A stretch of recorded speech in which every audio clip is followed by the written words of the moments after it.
રાજ્યમાં શરૂ થનારી વસ્તી ગણતરી હાલ તો મોકૂફ રાખવામાં આવી છે। સ્થાનિક ચૂંટણી જાહેર થતાં લેવાયો છે આ નિર્ણય, જ્યાં ચૂંટણી બાદ વસ્તી ગણતરી હાથ ધરવામાં આવશે। ચૂંટણી બાદ વસ્તી ગણતરી અંગે નવી તારીખોનું એલાન કરવામાં આવશે।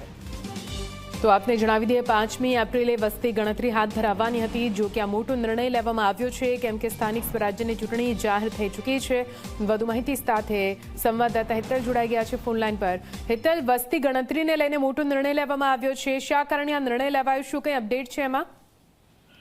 નિધિ, ચોક્કસ એવું કહી શકાય કે રાજ્યમાં વસ્તી ગણતરીની કામગીરી હાથ ધરવામાં આવનાર હતી 5 એપ્રિલથી, અને એનો પ્રથમ તબક્કામાં હાઉસિંગની ગણતરી હાથ ધરવામાં આવનાર હતી। પણ જે પ્રકારે સ્ટાફથી માંડીને અન્ય જે સાધનો હોય છે, એની જે જરૂરિયાત હોય છે, એ જરૂરિયાતોના પરિપ્રેક્ષમાં આખરે વસ્તી ગણતરી હાલ ન કરવાનો નિર્ણય લેવાયો છે। કારણ કે એક તરફ ચૂંટણીઓ સ્થાનિક સ્વરાજ્યની જાહેર થઈ ચૂકી છે, ત્યારે મેન પાવર ત્યાં પણ રોકાયેલો છે। સાથે સાથે ક્યાંક ને ક્યાંય સ્થાનિક સ્વરાજ્યની ચૂંટણી અને આ વસ્તી ગણતરી ક્લેશ ન થાય અને કોઈ ગેરસમજ ઊભી ન થાય, એટલા માટે આખરે આ હાલના તબક્કે ગુજરાતમાં વસ્તી ગણતરી ન કરવાનો નિર્ણય લેવાયો છે। સ્વાભાવિક છે કે હવે વસ્તી ગણતરી માટેની નવી તારીખ છે એ સ્થાનિક સ્વરાજ્યની ચૂંટણી બાદ જ સીધી રીતે જાહેર કરવામાં આવશે। એટલે એવું ચોક્કસ માની લેવાના કારણ છે કે ગુજરાતમાં હવે વસ્તી ગણતરી મે મહિનામાં શરૂ થઈ શકશે।